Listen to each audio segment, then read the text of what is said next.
if you level set this issue and you were actually counting just citizens, there would be 20 to 25 more U.S. House seats in red states than there would be right now. We need to honor the Constitution. And we've been dishonoring the Constitution, dishonoring the law, all for the purpose, the express purpose of increasing the political power of the land.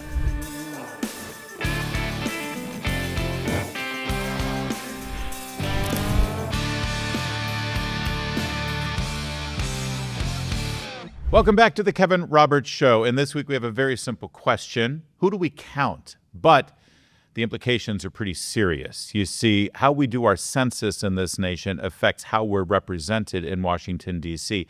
It represents our electoral college. It's all about politics and power. And right now, illegal immigrants are counted within our census.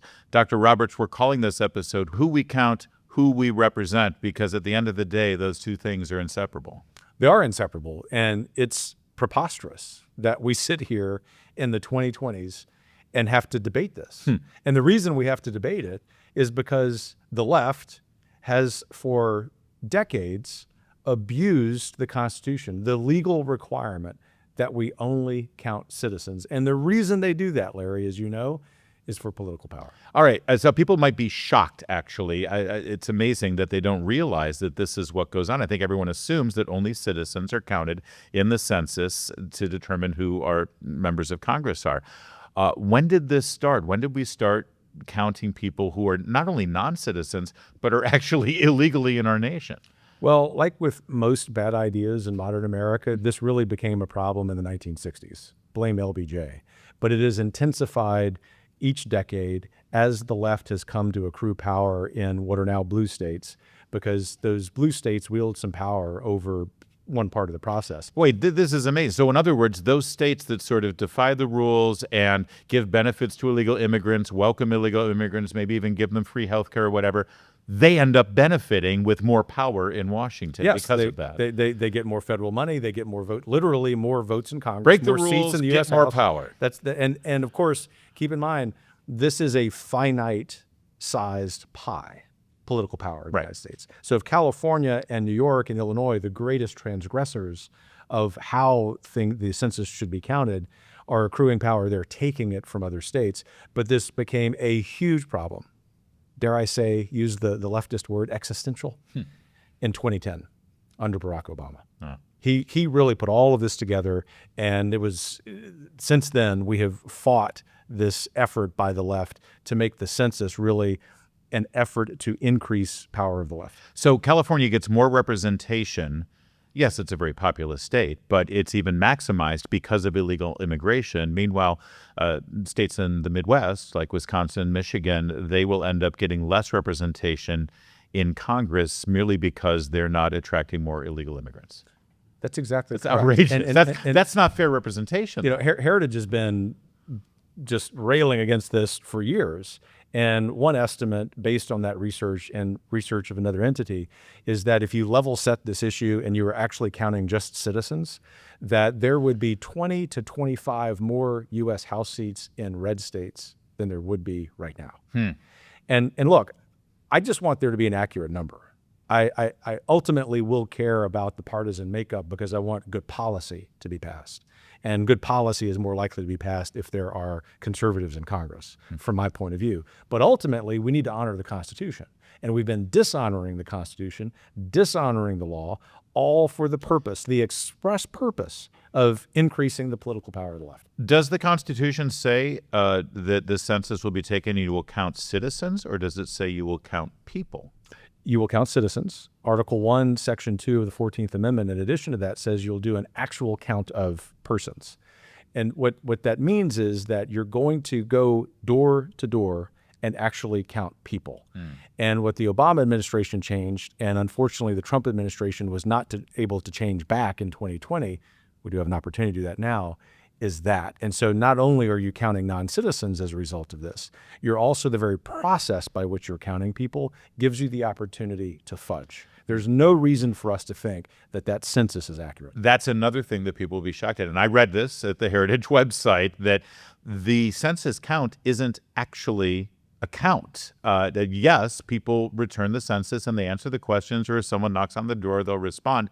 But then there's some kind of extrapolation done based on, in some cases, ethnicity or racial groups, because there's an assumption that they're not likely to respond, so they're just going to sort of guess. That's what our census does right now. Oh, you're saying you're not willing to trust the science? It's shocking to me. It's like preposterous. It's as crazy as radio ratings, to tell you the truth. It's like, is Nielsen in charge of this? I'm going to get in trouble for that, actually. That's all right. I don't care. Good. So how do we fix this? Does it take a constitutional amendment? Does it have to be challenged in the Supreme Court? What's the process to fix it? You could challenge it in the Supreme Court, and there's some legal efforts there, but it would be even easier if Congress just grew the spine to fix the problem and say, this is how it's going to be conducted. We have some proposals at Heritage that lay this out. And ultimately, we would argue that you just start from scratch. Let's not even wait for 2030. In other words, the administration, Congress are not bound to having only one census every 10 years. I think that's a perfectly fine practice. But given what has happened, as we've been talking about over the last few weeks, Larry, with this wave of illegal aliens coming into the country, I think it's a really good idea to sort of front load the census process if Congress is willing to be very explicit to these blue states. This is how this is going to be conducted. And they have to give the administration really clear legal terms that when census workers who are employees of the federal government are going out and doing this, they're doing an actual count. The requirement of the Constitution is that as well. So this is so maddening, because if you look at the founders and you look at the Constitution and everything they wrote to each other about this in the Federalist Papers, it was very clear that they really wanted this to be a fair process so that each American was represented properly. So what was born as a very fair ideal has become the opposite. It is incredibly unfair that certain states are being rewarded for counting people that have no business being here.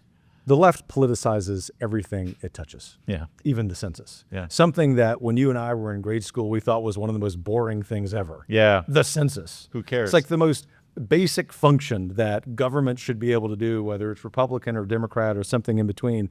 The left has politicized because they are so focused on accruing more power. Yeah, and there's also money involved with this too, right? I mean, yeah, we're talking tens of billions of dollars. We're talking about representation, and we'll get to the Electoral College part of it in a moment. But every single one of those individuals counted in each state, that also translates to how funding is dispersed in Washington. Yes, if you think about our safety net programs, you think about education funding from the U.S. Department of Education, law enforcement funding, really almost every aspect of government, there is some shared funding source from the federal and state governments. That is all predicated upon the number of people, which makes sense, right? Sure. And so if you game the system upstream, which would be in the census, you're able to get more money, you have more political power, you're able in Congress, in the U.S. House in particular, to have more votes to increase the funding for those programs that are giving you too much money to begin with. And you see why those of us who, from sort of an academic point of view, have been railing against this for 25 years, are so excited that we have a political leader named Donald Trump who's willing to take it on. It's maddening. Whenever I talk to my kids about big issues like this, and they always present something that they saw from a Bernie Sanders cartoon or something. You allow them to do that? Yeah, we're very free and open in our family.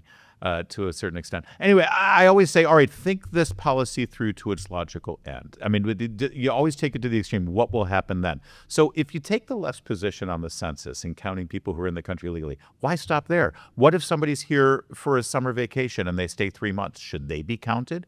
And why not? If you say no, that's ridiculous. I mean, it really is preposterous when you think about it. It's totally preposterous. And why not count people who are on temporary visas around the world, even though they've never stepped foot in the United States? I mean, it seems a little absurd to make that claim, but this really is a slippery slope. And just to talk about what we know has happened, if that were to continue over the next 10 or 20 years, it would be a hopeless exercise. It would be mathematically impossible for a reasonably center-right presidential nominee to expect to win a presidential election. It would be far-fetched for people to expect that there would be another conservative majority in Congress. Ultimately, we just want to level the playing field, to let the math do math, count citizens, and then leave the politics to the politicians. Yeah. And whoever wins those races, fine, but at least it's a fair system. Yeah, just be fair about it. That is the word that you have to keep using. And if you're confused about why this translates into the presidential election, because we're talking about members of the House of Representatives, why don't you just give us a quick primer here on how we determine the Electoral College vote? Well, as you know, Larry, it's predicated on the number of members of Congress. And so if you have in California and Illinois and New York an illegitimate excess of U.S. House seats, probably on the order of 10 to 16 seats, that's 10 to 16 electoral votes that almost automatically will go to the candidate. That's on the left, right? That's a couple of states in New England. Yeah. In other words, this is another major reason why the left is so resistant to just counting citizens. Because the second you do, those blue states that are so important to their electoral college hopes, like California, Illinois, New York, they're completely reduced. Yes. And by the way, it'll go to the red states. And although we will never know, but just to exemplify the point you just made, you'll never know, because you can't go backwards in time, if we didn't have this problem with the census, counting illegal aliens, and you start looking at statistical analyses of the electoral vote in the 2020 election, put other kinds of violations of election integrity off to the side, it's likely Donald Trump would have been reelected. Yeah. All right, let's not, though, put that to the side for a second, though, because a couple of weeks ago in our episode about border security, I mentioned the fact that illegal immigrants are in the country, they're working, they get their driver's license in so many states now, and because of the motor voter bill, that means most of them are registering to vote. I think a lot of them don't even know they're doing it as they go through the process of getting a license. That makes our voter rolls dirty. There are states like Nevada and California where automatically, if you're registered to vote, you get a ballot in your hands. And it's overwhelming to actually think how many people are getting those ballots who aren't citizens and they're voting. That's something that is barely even being touched on right now. No, and you think about something President Trump mentioned recently, railing against mail-in ballots. I mean, we agree emphatically at Heritage. That's a tall order to fix. But mail-in ballots, just put the illegal alien issue off to the side for a moment. The mail-in ballot issue is a problem to begin with, but then you're combining that with this problem that people who are here illegally have gotten a driver's license, which is ridiculous to begin with, are automatically registered to vote. I will leave the specific state and the governor out because I would unintentionally embarrass this person, and it's not this person's fault. But there is a purplish state with a great governor who was having this problem the last couple of years. It is not in that state's law that this happened, but it was happening because the bureaucrat director of the DMV in that particular place just assumed that they needed to be doing this as well. Yeah. This is how bad this system is. Yeah. I'm smiling as you talk about this because there are very Because you know what I'm talking about. well, that too, but also just in general, you're like all excited and get all passionate about the freaking census. I mean, this is who you are. You know, when you were a kid, did you like when the census came every 10 years, like, oh, mommy, let's do the census? No, together? when I was a kid, I memorized the electoral college results of every presidential election. You did not. I did. 1980. When I was a kid, Oh, not right. when I was 51. That's fair. That's fair. Although in 1984, I can tell you it was 525 to 13. So freaking Minnesota ruined everything. So when you were, I mean, at what point did you realize, oh, this census is not just some silly questionnaire where we talk about how many pets we have in the house. This is about political power. I was older. I was probably in college when I realized that. But I will tell you, and perhaps with some embarrassment because it was so late, I didn't realize how much of a problem it was until 2010. And obviously no longer a kid, maybe at heart, but at least not actuarially. And the reason that I realized it then is the census folks came around to our house in a rural part of Louisiana. And my wife and I had been reading about how ridiculous the Obama process was, and we used all this statistical analysis. And, you know, we were polite to them, but we engaged them in a conversation about, you know, how many houses were you going to go to? Well, not everyone. We were just, you know, you're part of the statistical modeling. And that's when I realized, oh, there's some funny business going on here. Yeah. Because I'm not someone who automatically trusts statisticians or economists or libertarians or Obama bureaucrats. Yeah. But then that led me to realize, oh gosh, if we actually have a wave of illegal immigrants again to this country, I never would have predicted what we've lived through. This is going to be really abused. Yeah. And So let's just break this down component by component so everybody really understands the concern here, and then we'll talk about the solutions. First, it seems like there's a fundamental problem with the statistical analysis portion. It's called weighting, right? Is that what they call it? Where they don't actually get an accurate count. They just sort of weight certain groups in certain areas. It's sort of like polling, which we know is just precise. Exactly. It's like polling. So how that seems like an easy fix. Can't the Commerce Department just decide we're going to stop that? Yeah, the Secretary of Commerce could fix that with a rule, with an order. Well, that's great. Okay, so we solved that one. All right, that one's done. Second, the illegal immigrants. Let me get to that because we've got a question from one of our viewers. In fact, if you want to ask a question to Dr. Roberts, so I don't have all the fun, go ahead and put a question down in the comments section. Go ahead, we'll wait. All right, we're not going to wait that long. All right, this comes from Deborah Kimball in Lusby, Maryland. Deborah, your question got on the air. Although I don't disagree that illegals should not be included in our census, what about the Constitution? We sort of touched on this, but I'd love for you to expand. Is it constitutional for all in America to be included into the census? You hear that a lot, so we really need to, lay this out for people. No, the law is clear. We, for the purposes of apportionment, which would be congressional representation, for the purposes of the Electoral College, and for the purposes of federal funding, count citizens. We're not saying, by reminding people of that reality, that you ought not count the number of people who are non-citizens. You just don't include them for those three purposes that we described. This is critically important. It's vitally for the purposes of apportionment, you don't count the non-citizens or the illegal immigrants. To put it simply, it would be voluntary for the administration or for Congress to direct the administration to count anyone other than non-citizens. They must count only citizens. Okay. For the purposes of congressional apportionment, the Electoral College, funding, for any other reason that you just want to know out of intellectual curiosity how many non-citizens are here, sure, that's fine. Make that count, but don't include them in the census, the official census for that purpose. And as you mentioned, President Trump has already called for the census to now be done in such a way that the non-citizens and illegal immigrants are not counted. How easy is that fix? That can't just be the Secretary of Commerce deciding it. It isn't. The Congress needs to act. Congress needs to have a very clear piece of legislation, which my colleagues would be more than happy to help with, that this is sort of a reprisal, a reminder of what the census is supposed to be. And the reason that's helpful is it will help with legal challenges to that. Yeah. And then the administration would be even freer to make the good decisions, I believe, perhaps I think I know, the administration wants to make, but they want to make it without all the legal challenges that will gum this up. I can already anticipate some of the objections to this, and one of them is going to be education funding. Because as you know, even if a child is in the country illegally, local school systems, state school systems are obligated to provide a public education, and there's funding tied. So if they're not counted, how will they get the funding? That's going to be a real conflict. Yet now you're beginning to see how this whole dysfunctional, evil system is protected by people who have moneyed interests in it. Mm-hmm. And not surprisingly, local public school districts are opposed to counting only citizens in the census for this very reason. It reminds me of traveling to West Texas. I get out to Midland, Texas fairly often on business, but also to visit some friends. Midland used to be an idyllic place. The landscape's not idyllic. I mean, this is the heart of America's oil and gas industry.